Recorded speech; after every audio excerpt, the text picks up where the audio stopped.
നമസ്കാരം. Big boss എല്ലാവരും ലൈക്കും ഷെയറും സബ്സ്ക്രൈബും ഒക്കെ ചെയ്യുമെന്ന് പ്രതീക്ഷിക്കുന്നു.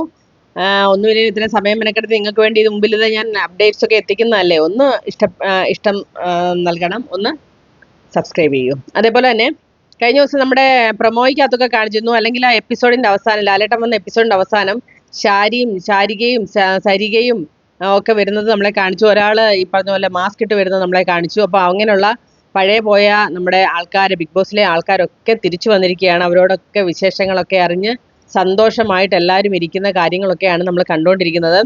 ഈ പറഞ്ഞ പോലെ അപ്പാനിച്ചരത്തിനെ കുറിച്ച് അനുമോള് പറഞ്ഞ കാര്യങ്ങളൊക്കെ നമ്മൾ രാവിലെ വിശദമായിട്ട് ചർച്ച ചെയ്തതാണ്. പക്ഷേ ഒരു എളുപ്പവും ഇല്ലാതെ അപ്പാനിച്ചരത്തിനോട് കാര്യങ്ങളൊക്കെ അന്വേഷിച്ച് അനുമോൾ അടുത്ത് തന്നെ പോയി കെട്ടിപ്പിടിച്ച് സന്തോഷത്തോടെ ഇരിപ്പുണ്ട്.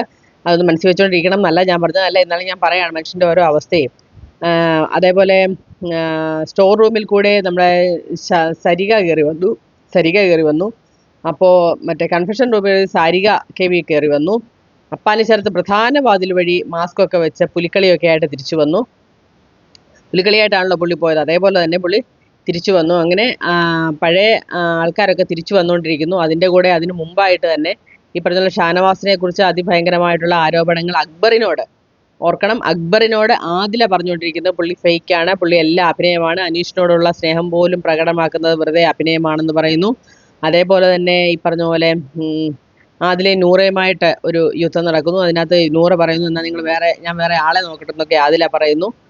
ഈ അനീഷിൻ്റെ ഒക്കെ കാര്യം വെച്ചിട്ട് പറഞ്ഞതാണ്. അപ്പം അങ്ങനെയുള്ള കുറേ കാര്യങ്ങൾ അതിനകത്ത് നടക്കുന്നു. നെവിൻ സാധാരണ പോലെ തന്നെ ഈ പറഞ്ഞ പോലെ അടുക്കള ഭരണമൊക്കെ ആയിട്ട് നടക്കുന്നു. അപ്പോൾ അങ്ങനെയുള്ള കൊച്ചു കൊച്ചു കാര്യങ്ങളുമായിട്ട് അവർ സന്തോഷമായിട്ട് പോകുന്നു. അപ്പോൾ ഇന്നത്തെ പ്രധാനപ്പെട്ട വാർത്ത ഇതാണ്. പഴയ ആൾക്കാർ ഓരോരുത്തരായിട്ട് ബിഗ് ബോസ് ഹൗസിലേക്ക് വന്നുകൊണ്ടിരിക്കുകയാണ്. ഫിനാലയിലേക്ക് കാണാനും അതിനകത്ത് പങ്കെടുക്കാനുമായിട്ട് ഓരോരുത്തർ വന്നുകൊണ്ടിരിക്കുന്നു. ബിന്നിയൊക്കെ പോന്നിട്ടുണ്ട്. അവരൊക്കെ ഇനി ഉച്ചകഴിഞ്ഞ് വരുമോ എന്നറിയില്ല. അവരൊക്കെ എയർപോർട്ടിൽ നിൽക്കുന്ന പടങ്ങൾ നമ്മൾ കാണുന്നുണ്ട്. പ്രവീണും ബിന്നിയും ഒക്കെ എയർപോർട്ടിൽ നിൽക്കുന്ന നമ്മളെ കാണിക്കുന്നുണ്ട്. അവർക്ക് ഇനി ഇപ്പോൾ എത്തുക എന്നറിയില്ല. എന്തായാലും കൊള്ളാം, 2 ദിവസം കൂടി എല്ലാവർക്കും വന്നു ചേരും. അപ്പം അങ്ങനെയൊക്കെയുള്ള കാര്യങ്ങളാണ് ബിഗ് ബോസിൽ നടക്കുന്നത്. പ്രത്യേകിച്ച് ഇന്ന് ഈ പറഞ്ഞ പോലെ ടാസ്കുകളോ കാര്യങ്ങളോ ഒന്നും ഉണ്ടായിരുന്നില്ല. രാവിലെ ഒരു ടാസ്ക് ഉണ്ടായിരുന്നു, അതിനെക്കുറിച്ച് ഞാൻ രാവിലെ പറഞ്ഞിരുന്നു. അപ്പം അടുത്ത വീഡിയോ ആയിട്ട് വീണ്ടും കാണാം. മറക്കരുത്, സബ്സ്ക്രൈബ് ചെയ്യുക, ലൈക്ക് ചെയ്യുക, ഷെയർ ചെയ്യുക.